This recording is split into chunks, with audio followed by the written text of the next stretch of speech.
Ma'am, this seat isn't for people like you. Those were the words that shattered the illusion of professionalism aboard the most luxurious private jet in America. They weren't whispered. They weren't accidental.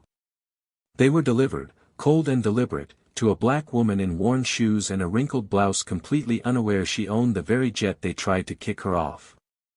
In the next 5 minutes, she was mocked. Dismissed. Threatened. Even assaulted by a crew too blind to see the truth, and a cabin full of passengers too silent to stop it. But what they didn't know, was that they had just humiliated Dr. Camille Rhodes, the billionaire CEO of Altura Aerospace. And what came next? Wasn't a meltdown. It was a system collapse. This isn't just a story about racism or rank. It's about how truth, composure, and 5 minutes of silent resistance can bring an entire structure of discrimination to its knees. If you've ever been overlooked, silenced, or told you didn't belong, this story is yours too.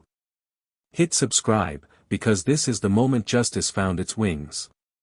There are moments in life when injustice doesn't scream, it whispers in uniforms, posture, and policy.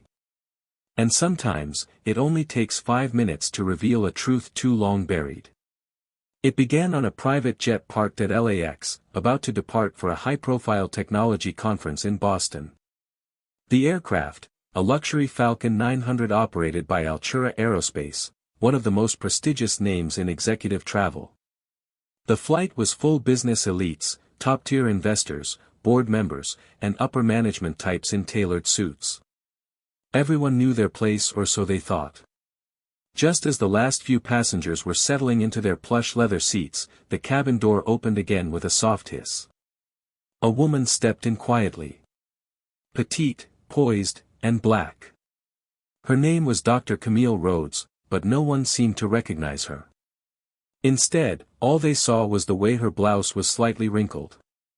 The way her shoes weren't designer. The way her carry-on had scuff marks on its corners. They didn't know she held a doctorate in systems engineering. They didn't know she was the founder of Rhodes Technologies, a multi-billion-dollar defense analytics firm, and the sole owner of this jet. But they would. Standing near the cabin entrance, Captain Lauren Blake, a white woman in her mid-40s with sharp cheekbones and tightly pulled blonde hair, looked up from her tablet. Her uniform was immaculate, her posture militant. Her voice. A cold scalpel. "Ma'am, kindly step back. First class isn't for people like you." The words cut through the hum of the aircraft like ice. Captain Blake didn't smile. Didn't explain. She didn't even blink. Instead, she flicked her wrist in a dismissive wave toward the rear of the cabin, toward economy, as if swatting a bug. "You'll need to verify your priority status or switch to coach." Several heads turned. Just brief flickers at first, passengers pretending to check the source of the voice, unsure if they should get involved. Most quickly looked away. A few narrowed their eyes. Camille said nothing. She didn't react.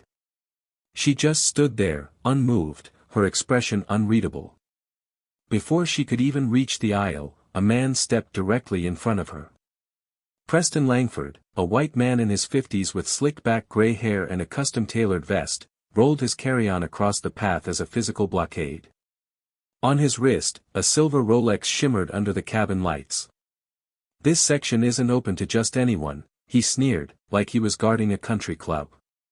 None of them knew that the woman they just humiliated owned the aircraft they were standing on. Dr. Camille Rhodes kept walking. She passed the judgmental glances of cabin staff and the indifferent stares of the elite without flinching. Her boarding pass bore no flashy branding, no diamond-studded VIP label. Just a simple QR code. She didn't dress to impress. She didn't need to. What mattered was not on paper. At the front row window seat, she paused, setting her bag gently at her feet. From the cockpit, Captain Blake emerged in full uniform, shoes polished to a mirror shine, lips pursed. She didn't greet Camille. She didn't smile like a professional would. Instead, she stared, scanning Camille from top to bottom, the undone button on her sleeve, the slight fray on her slacks, the lack of a logo on her bag. All of it was silently, bitterly disapproved of. Then Blake extended her hand stiffly, boarding pass. Her voice dripped with contempt, passengers around them froze. A middle-aged couple across the aisle stopped flipping through their travel magazines. Two young professionals, busy tapping on their phones, looked up, eyebrows raised. No one said a word. The silence was louder than anything. Dr. Camille handed over the pass. Captain Blake accepted it between her fingertips as if it were contaminated. She glanced at it quickly, didn't scan it, didn't check a system, then handed it back with lips pressed into a tight, disapproving line.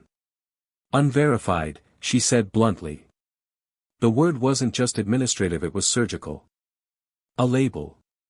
A rejection. Across the aisle, Preston Langford leaned back in his seat. He smirked. Without saying a word, he shoved Camille's bag aside and occupied the overhead bin as if her presence was already nullified. He leaned toward her and said, just loud enough for others to hear, let's keep this area clear. His tone carried the weight of generations of exclusion. Around him, a few passengers exchanged amused smiles. Others simply nodded, complicit.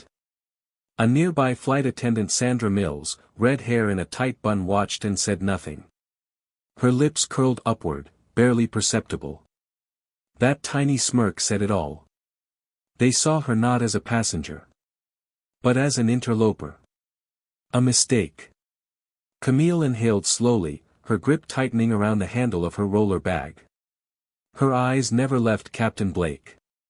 Then, like a wall slamming shut, the entire cabin seemed to lock into place. Eyes turned. Mouths closed. The unspoken message, you don't belong here. Captain Blake, now emboldened by silence, flipped through her tablet without looking up. You need to verify your priority status or move to economy, she repeated. We only accommodate confirmed first-class passengers here. That razor-sharp tone wasn't a polite inquiry, it was a verdict. It had all been decided before Camille ever stepped on board. First class wasn't for women like her. And everyone in the cabin was content to let it happen. No one intervened. No one asked questions. Because in that small, quiet space above the clouds, racism didn't need to raise its voice. It had uniforms, IT had routines, and it had a system that rewarded compliance and punished courage, but someone in the back had noticed. Seated quietly behind row 7, Julian Park, an Asian-American journalist and travel influencer with over 1.2 million followers, watched it all unfold. He didn't move. He didn't speak. He reached for his phone. And started recording. The cabin lights hummed overhead. No turbulence in the air, only tension, thick and palpable, coiling its way through the first-class cabin of Altura Flight 17. Dr. Camille Rhodes didn't flinch. She stood firm, roller bag beside her, eyes locked on Captain Lauren Blake. Her chin raised, her posture unyielding. She didn't blink. Didn't explain. Didn't plead. She didn't need to. But the atmosphere around her said otherwise. Directly across from her, Preston Langford adjusted his sleek gray vest and leaned back smugly in his seat. He tapped his silver watch once, then twice, as though Camille's mere presence was delaying some critical business deal. His expression wasn't just one of disdain, it was delight. This wasn't just exclusion, it was performance. A middle-aged woman in a cream cashmere sweater 2 rows ahead subtly pulled her designer handbag closer to her lap. Her eyes narrowed, lips pursed. A whisper passed from her to her husband, muffled, but unmistakably judgmental. Behind Camille, a young man in a black Patagonia vest looked up from his phone. He nudged his girlfriend and shook his head slowly, eyes fixated on Camille with an unspoken accusation, she doesn't belong. Not one person said it out loud, they didn't have to, because the silence did. That was the genius of it. This wasn't some old-school spectacle of aggression. There were no slurs. No raised voices. No overt violence. Just 1,000 micro-rejections coiling around Camille like an invisible noose. Even the flight attendant, Sandra Mills, stationed a few feet away with her tablet and flawless auburn bun, didn't move. Her lips stayed in a neutral line, but her eyes spoke volumes. She's not one of us. Camille stood her ground. Her hand rested on her bag's handle. Her breathing even. She could feel the gravity in the room shifting. Every stair felt like another inch of rope pulling tighter. Her presence, a quiet, composed black woman in first class, was enough to fracture their illusion of exclusivity. From the rear of the cabin, Julian Park watched silently. He didn't zoom in. He didn't narrate. He just recorded. Every second. Every expression. Every moment of that invisible force pressing down on Camille. And in his lens, he didn't see fear. He didn't see confusion. He saw something far more dangerous to the system: calm defiance. Camille's gaze swept the cabin. She saw the averted eyes. She saw the whispered side comments. She saw the clenched jaws of those who preferred their privilege uninterrupted. But she said nothing. She didn't need to. Because the cabin was already speaking for her. Loudly. Captain Blake flipped her tablet screen again, still refusing to look up. "This is not a debate," she said, voice slicing through the silence. "First class is reserved for passengers with verified status. You'll need to move." There it was again, that sharp edge. That practiced cadence. The sound of power hiding behind policy. Camille offered her boarding pass once more. A simple card. No bold labels. No VIP stamp. Just a code. Blake took it with her fingertips, as if holding a used napkin. No scan. No lookup. She glanced at it, lips pressed into a blade. "Unverified," she repeated. "This is your last chance to comply." Behind her, Sandra Mills made a quiet note on her tablet. No eye contact. No effort to verify Camille's information. Just a cold notation. Passenger not recognized. Possible misclassification. Possible. As if Camille's identity, her presence, was an error to be corrected. Julian Park zoomed in slightly. His finger hovered over the record button. He hadn't posted anything yet. Not yet. But he could feel it in his chest. Something was building. Across the aisle, Preston smirked. He leaned over to the older gentleman seated beside him and muttered, just loud enough for Camille to hear. "They keep letting just anyone on board these days. Standards are falling." He chuckled. The man beside him nodded slowly, not in agreement, but in avoidance. Camille's fingers tightened slightly on her bag handle. Still, she said nothing. She didn't have to. Because the humiliation was designed to be silent, so quiet it could be dismissed by policy, buried under paperwork, erased by polite wording. That was the brilliance of this particular prejudice. It wore a badge, smiled for the media, followed the manual, and buried its victims beneath a veneer of procedure. As the confrontation escalated, Camille remained motionless, her hand still resting on the handle of her roller bag. But not everyone around her maintained the same restraint. Flight attendant Sandra Mills, red lipstick smudged from the tension, stormed forward, her composure unraveling with every step. "You people always push it too far," she hissed under her breath, loud enough for others to hear but soft enough to feign deniability. Camille turned slightly, her face unchanged. "You don't belong in this section," Sandra snapped, voice now sharpened with open hostility. "You dress like a coach passenger and act like you own the sky."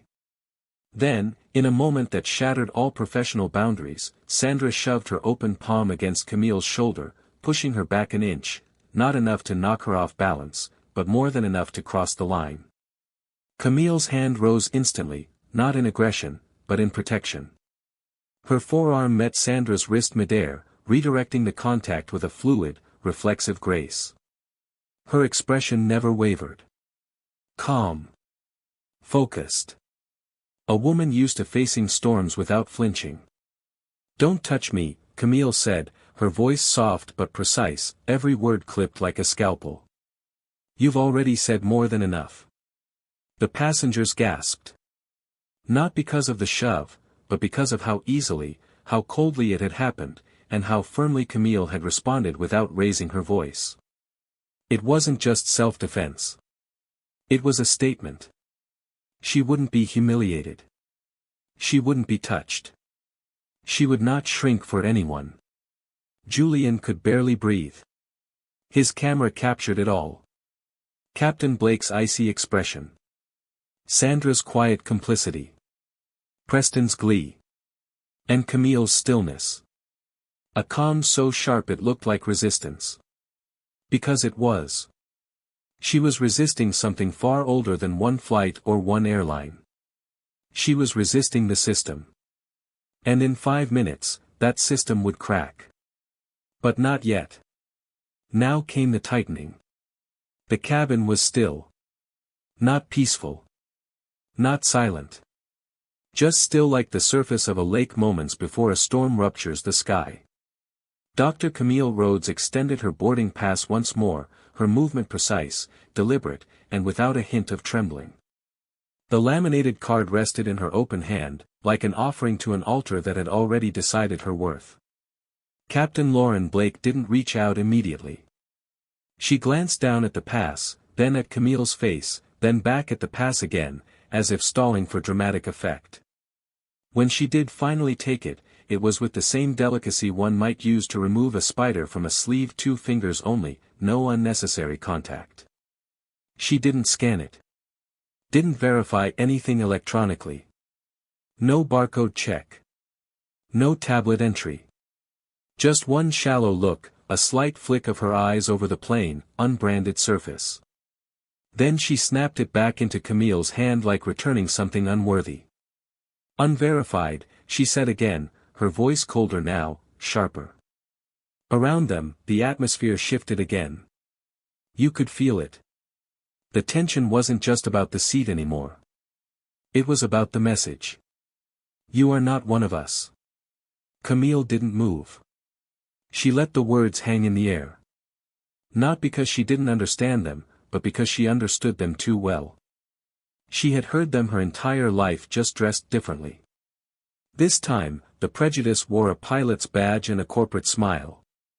Across the aisle, Preston Langford smirked openly, his shoulders relaxed like a man watching a scene unfold exactly as he'd hoped.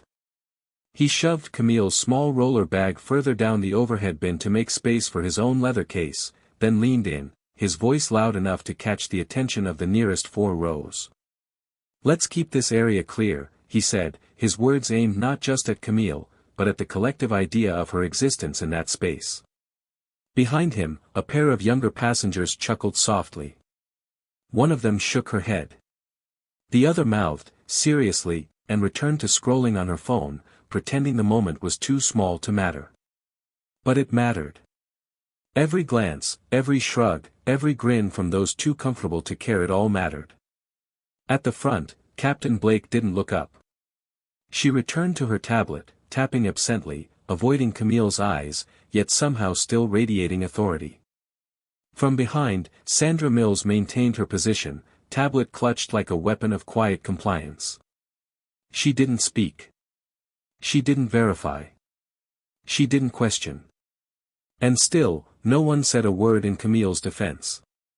Not one voice. Not one raised hand.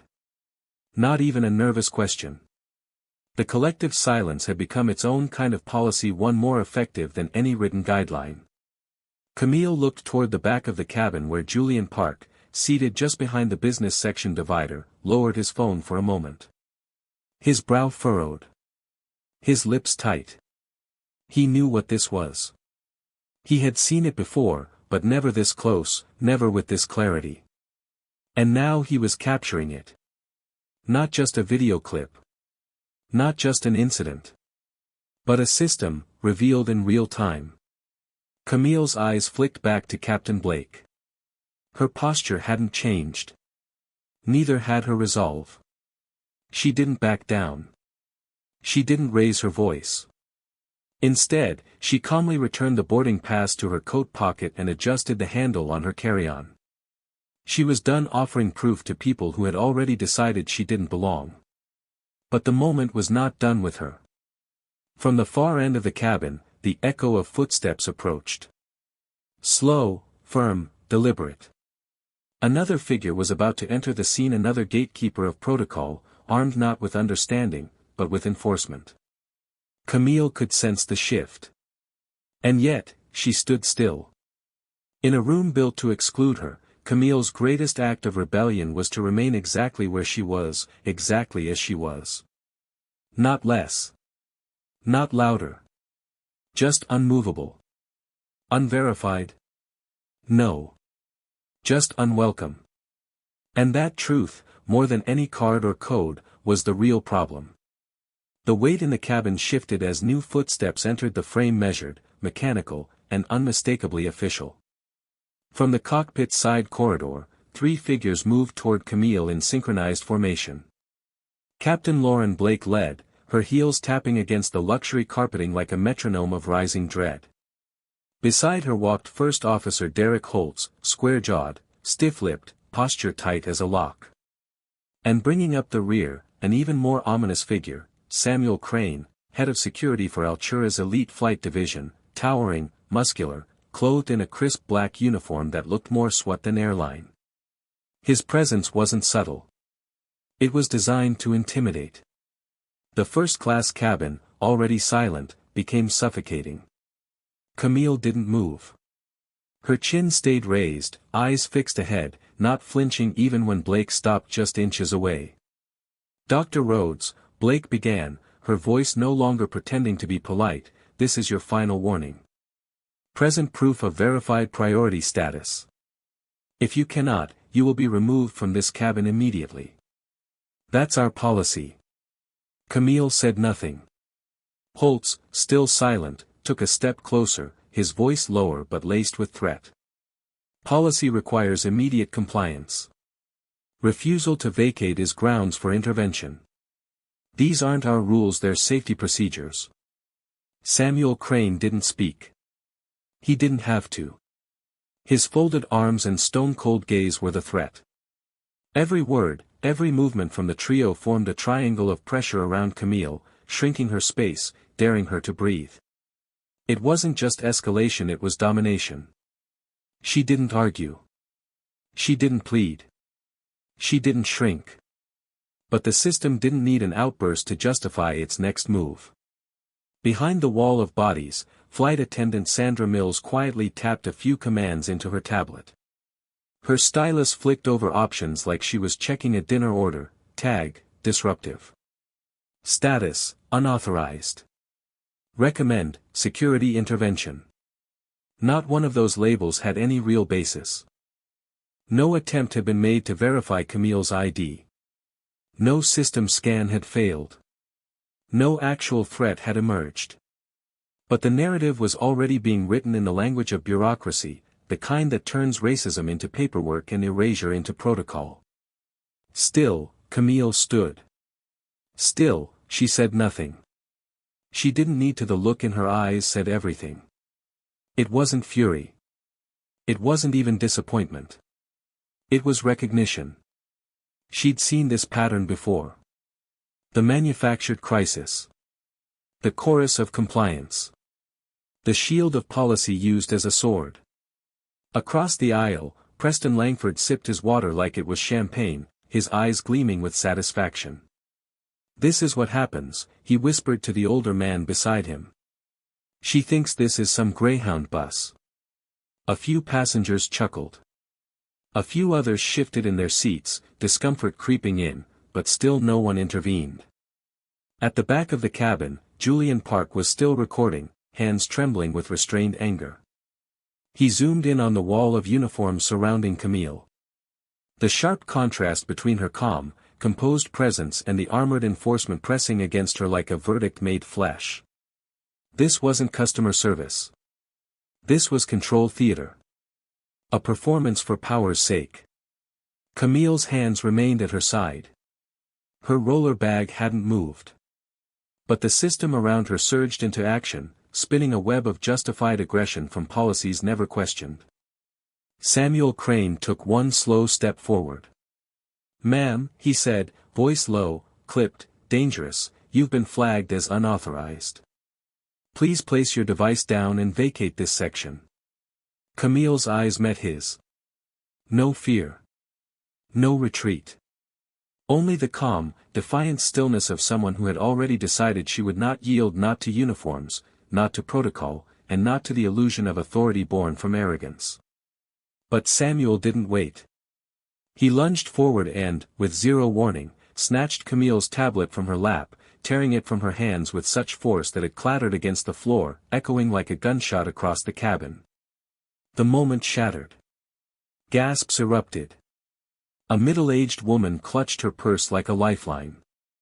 A man near the rear let his newspaper drop to his lap. Even Preston blinked in surprise, though his grin never faded, it only grew smugger. Captain Blake and Officer Holt said nothing. Their silence was louder than any order, tacit approval dressed in stoic posture. Sandra Mills tapped another line on her screen, "Security action executed. Passenger failed to comply." No mention of force. No context. Just a sanitized record. But Julian had it all. His phone was still recording. The flash of violence. The look in Camille's eyes. The absurdity of it all, an executive, a billionaire, a black woman dragged into confrontation not because she'd broken a rule, but because she broke their assumptions. He tapped out a tweet mid-recording, "Altura security officer seizes device from black woman in first class." No cause. No ID check. Just violence. It exploded online. Seconds later, his phone buzzed. Then again. Then again. Comments. Shares. Outrage igniting like gasoline under a match. But inside the cabin, the system marched on, unfazed. Camille didn't reach for the tablet. She didn't defend herself. She simply stood there, watching the men who thought they held the sky in their hands. Around her, tension snapped. Passengers looked at each other, some reaching for their own phones.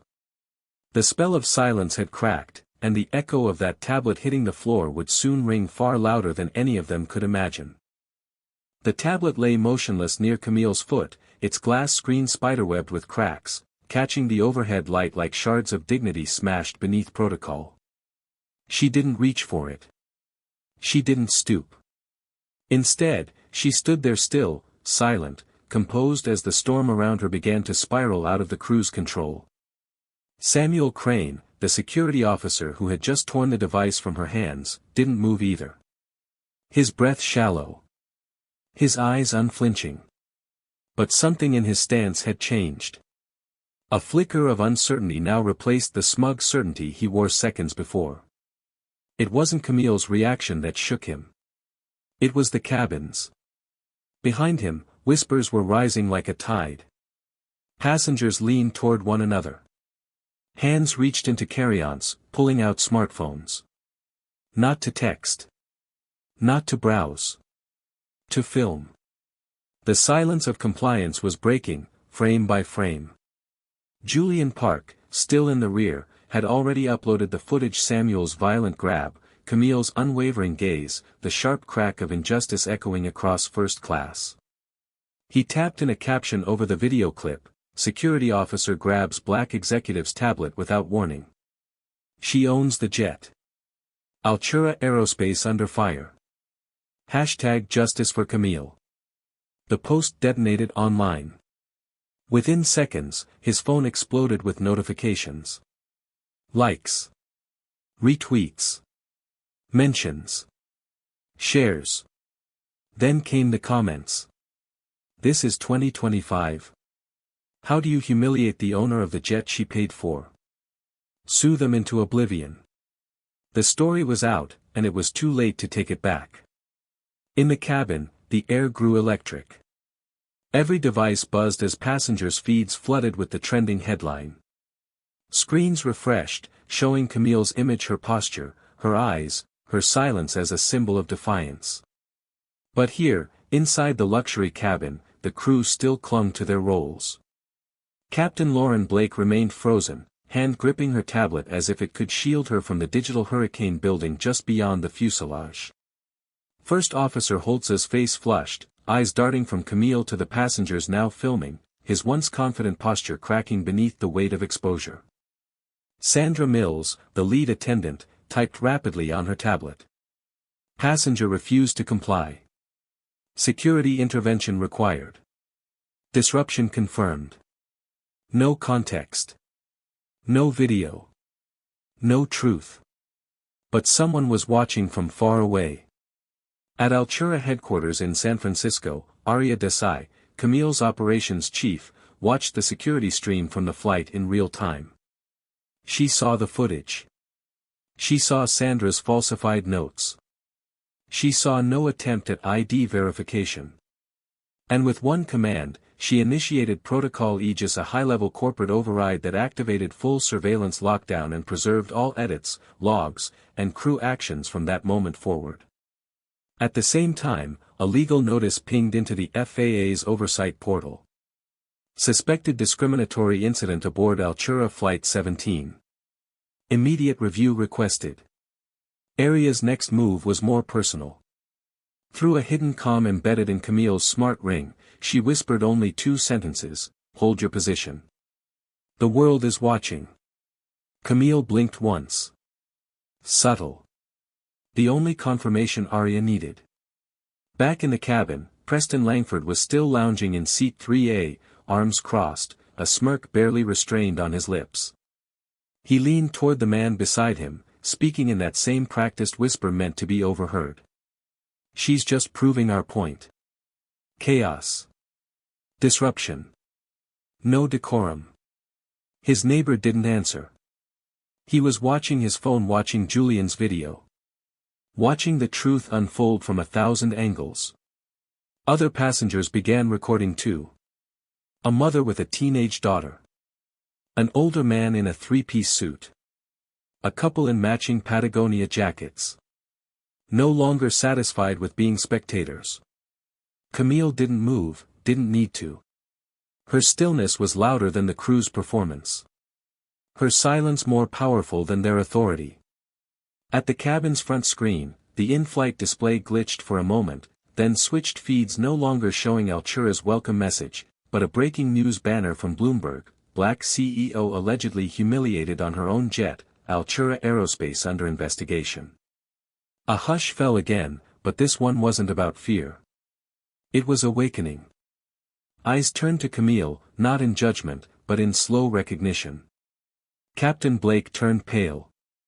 She looked at her own crew, then to Camille, as if realizing, for the first time, the magnitude of what had just been set in motion. Sandra stopped typing. Holtz looked down at his shoes. Crane remained by Camille's side, his arms still folded, but now, for the first time, he was the one being watched.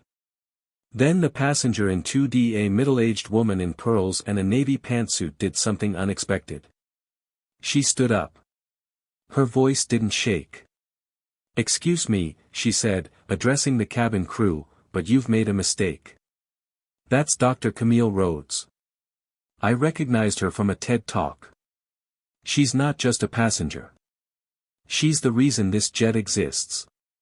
Captain Blake didn't respond. Couldn't. Because another voice joined in. Then another. And another. Until the cabin became a chorus of recognition. Of regret. Of rising shame. Camille still hadn't said a word. She didn't need to. Because sometimes, the truth doesn't scream. Sometimes, it only needs to stand tall and refuse to move. Captain Lauren Blake stood motionless, her grip on the tablet weakening, pulse visible in her throat, eyes darting between Camille and the passengers, now rising, not in protest, but in collective realization. The air in the cabin was thick, not with silence this time, but with the pressure of something irreversible. Behind her, First Officer Holtz took a step back, his confidence eroding in real time as every screen on board refreshed with breaking news alerts. Altura jet incident sparks national backlash, blinked across passenger phones. The tide was turning. Fast. At Altura Aerospace's San Francisco Control Center, Aria Desai was already coordinating media response, AI surveillance logs, and FAA compliance backups. In Camille's ear, Aria's voice came through again, calm and steely. "Camille, legal authorization is complete. You're clear to speak. Your ownership credentials are verified publicly and internally. It's time." Camille's chin lifted slightly, a subtle gesture of command. She looked around the cabin not with fury or pride, but with the silent composure of someone reclaiming a stolen narrative. With one slow movement, she stepped forward, past Samuel Crane's hulking form, past the still shattered tablet on the floor, and turned to face Captain Blake directly. Her voice, when it finally came, was soft but struck like thunder. "You just profiled your employer in front of the world." The words didn't need to be shouted. They didn't need volume. The gravity in each syllable flattened every ounce of arrogance Blake had spent years cloaking herself in. Holtz looked like he'd been punched. Sandra Mills blinked, her fingers frozen above the tablet screen that had once written Camille off as disruptive. No one moved. No one breathed. Then, over the plane's PA system, a voice broke through. Crisp. Controlled. Female. "This is Elena Morales, Chief Legal Officer for Altura Aerospace. Effective immediately, any attempt to remove Dr. Camille Rhodes from this cabin constitutes a direct violation of FAA protocol and federal law. A full legal review is underway. The executive board is monitoring this incident live." That was it. The final blow. Blake's face drained of color. Her mouth opened, but no sound came out. Holtz instinctively stepped behind her, shielding himself from responsibility. Crane's shoulders slumped. The weight of power they thought they had evaporated with that single transmission. Camille remained standing, unmoved. Her eyes scanned the cabin one last time. Then came the reckoning. Captain Lauren Blake. First Officer Derek Holtz. Lead Attendant Sandra Mills. Security Lead Samuel Crane, she said, her tone judicial, unwavering, "Your employment with Altura Aerospace is terminated, effective immediately." Gasps scattered across the cabin like glass breaking in slow motion. "Mr. Preston Langford," she added, turning her gaze toward the smirking man in 3A who now looked as if he were shrinking into his seat, "you are permanently banned from flying on any Altura aircraft." Preston's face collapsed into blank horror, his mocking grin vanishing. His lips moved but no defense formed. He was done. Finished. All four crew members looked at one another, the chain of command they once wielded now nothing more than a chain of shame. Sandra took a step back, tablet clutched against her chest like a sinking stone. Holtz lowered his head. Crane couldn't look Camille in the eyes. And Blake, once the cold face of command, stood limp, her authority bleeding out in front of every passenger. Then came the sound that changed everything. Applause. Not explosive. Not performative. But real. Measured. Sincere. The kind of applause that comes from people witnessing something they know they'll never forget. From the back of the cabin, Julian Park stood up. Phone still recording. Hands trembling with both fury and reverence. Around him, other passengers rose too. Not because they were told. But because something inside them demanded it. Camille didn't bow. She didn't smile. She simply breathed in. Then turned back toward her seat and sat, this time not as the woman they tried to remove, but as the symbol of a system undone. The screen at the front of the cabin shifted again. No longer news alerts. No longer corporate branding. Just 5 words, Dr. Camille Rhodes, owner. The flight wasn't just back under control. It was under her control. Not through anger. Not through force. But through truth made undeniable. 1 woman. 5 minutes. And a legacy no airline could ever erase. The cabin held its breath. Not out of fear anymore, but anticipation. Every passenger knew they were witnessing something that went beyond aviation, beyond one flight. This was justice unfolding at 30,000 feet, and it was far from over. The forward screen dimmed for a moment. Then flickered back to life, not with the Altura logo, but with a live feed from the company's operations center in San Francisco. Two women now appeared side by side, Aria Desai, Altura's head of operations, and Elena Morales, the company's chief legal officer. Their expressions were carved in steel. No PR polish. No evasive smiles. Just the sober precision of truth about to be unmasked. Aria began. Following the full activation of Protocol Aegis and our AI surveillance audit, we have uncovered significant violations on Altura Flight 17. She stepped aside. The screen transitioned to system logs, raw, unedited data pulled directly from the plane's black box interface and the flight crew's tablets. Timestamps. Flight IDs. Access records. Edited reports. Elena took over, her voice steady, piercing. Captain Lauren Blake has been the subject of 20 separate discrimination complaints over the past 3 years, each flagged internally, then dismissed or marked no issue by First Officer Derek Holtz. The next slide showed a document. A redacted passenger complaint bearing the digital signature of Holtz. Underneath, status closed. No further action required. Elena's eyes narrowed. We traced 15 of those closures to deliberate data overrides logged under Holtz's credentials. In row 2C, Holtz sank lower in his seat. Beads of sweat now clung to his temple. His reputation wasn't unraveling, it was being surgically removed, piece by piece, in front of a global audience. Aria stepped back into frame. Further analysis shows that lead attendant Sandra Mills edited at least 8 passenger profiles in the last 2 quarters, each instance involving travelers of color, women, or those without visible luxury credentials. Tags such as unauthorized and non-priority were manually applied without basis. The screen scrolled down an internal audit log from 2 weeks prior. Entry, passenger, Rachel Chung. Note, downgrade to economy. Reason, no priority badge. The field next to it read, verified elite status at boarding. Sandra's breath caught. Her lips parted slightly, but no excuse formed. Every action she had taken in the shadows of discretion was now projected on 48 inches of LED clarity. Finally, Elena said, turning slightly to face the camera, Security Officer Samuel Crane violated federal aviation policy by using physical force against a passenger without prior warning, without probable cause, and without any attempt at verification. The screen now displayed the paused video, Camille's tablet being yanked, her still expression, the passenger's gasps. Then came the final blow: all video evidence, audit logs, and personnel files have been submitted to the FAA and the Equal Employment Opportunity Commission. She paused. Let the words land. A full investigation is now underway. Silence roared through the cabin. Captain Blake's face was ashen. She gripped the seat in front of her to stay upright. Holtz looked like he might vomit. Sandra stared straight ahead, eyes glassy.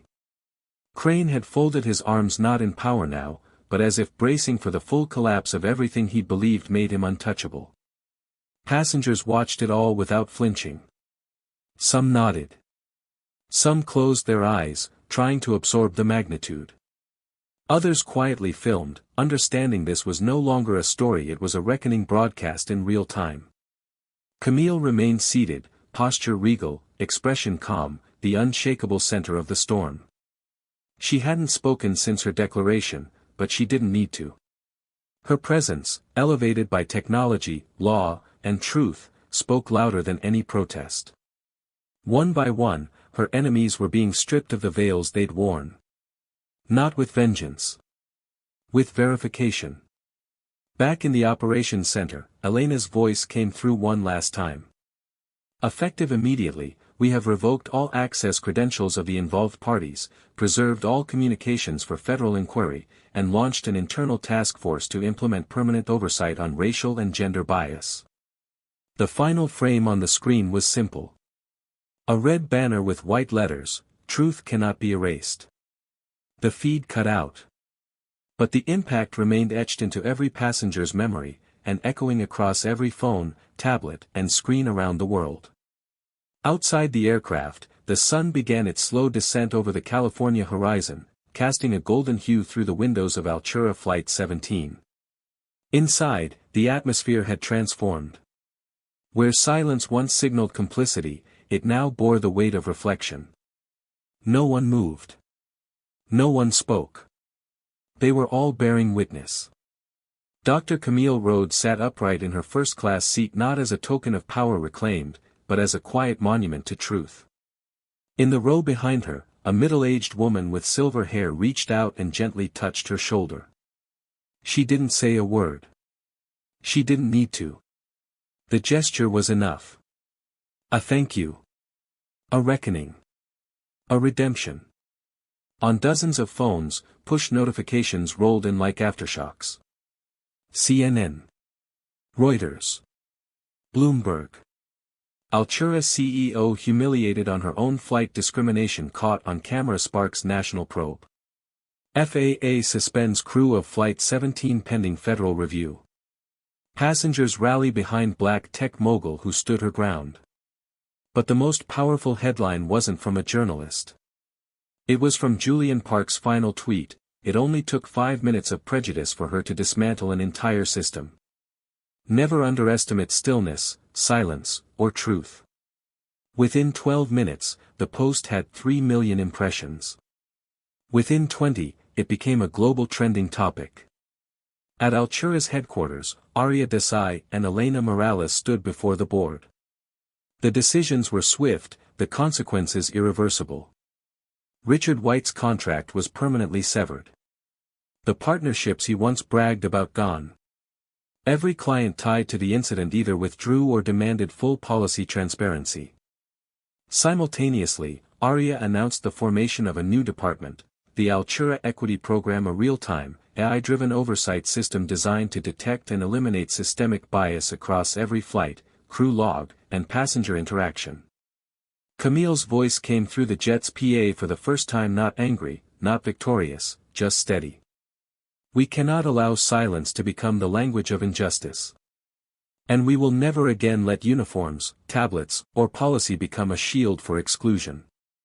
Effective today, Altura pledges $30 million towards scholarships, training, and leadership development in aviation for women, people of color, and marginalized communities. The cabin didn't erupt into applause. It bowed. One by one, heads lowered not in shame, but in respect. Passengers turned to each other not with disbelief, but with conviction.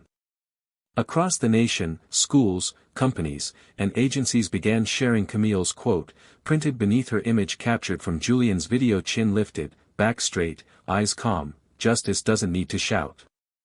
Sometimes it only takes 5 minutes and the courage not to move. That single line became a rallying cry. A teaching point. A mission statement. It was posted on classroom walls, corporate lobbies, and public transportation hubs. It was printed on T-shirts, displayed at rallies, etched into protest signs, and recited at leadership conferences. Camille didn't chase legacy. It chased her. Because in the end, she hadn't needed to prove her identity. She had exposed theirs. She hadn't shouted. She had stood. And in doing so, she didn't just bring down a toxic crew. She forced a mirror onto an industry, a company, and a society too comfortable with who they excluded. When the jet landed hours later, a sea of cameras, reporters, and supporters waited. Not for a CEO. But for a symbol. Camille stepped off the aircraft in her same gray blouse, navy slacks, and scuffed shoes. She didn't change for the world. She made the world change for her. Journalists asked, "What made you stand your ground?" Her answer was simple, because someone has to. Behind her, passengers filed out, some clapping her back, some in tears, all transformed. What began as humiliation became a movement. What started as exclusion ended in reformation. And what unfolded in 5 short minutes rewrote the future of air travel forever. Today, every Altura flight begins with the same announcement, spoken clearly before takeoff: we commit to the dignity and equal treatment of every passenger aboard. Discrimination, in any form, has no altitude high enough to hide. 5 minutes. One woman. 1,000 truths. And a sky that finally made room for everyone. Dr. Camille Rhodes didn't shout. She didn't beg. She didn't raise her voice.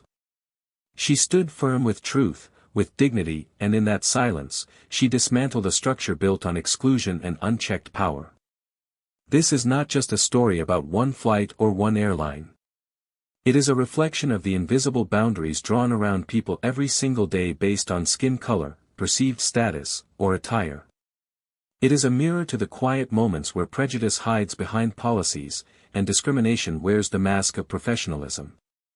But this is also a call to action. You don't need to wear a badge to own your place. You don't need to hold a title to demand respect. You don't need to wait for permission to confront injustice. When we hold systems accountable, we don't just protect individuals, we build a future where dignity is not selective and justice is not optional. Because true progress doesn't whisper. It holds the mirror up to power and refuses to blink. If you've ever been silent in the face of injustice, start now. Tell this story. Challenge what's wrong when you see it. Support those who speak out, even when it's uncomfortable. Because sometimes, 5 minutes of courage is enough to shift an entire culture. Be that courage. Or stand beside it. But never again look away.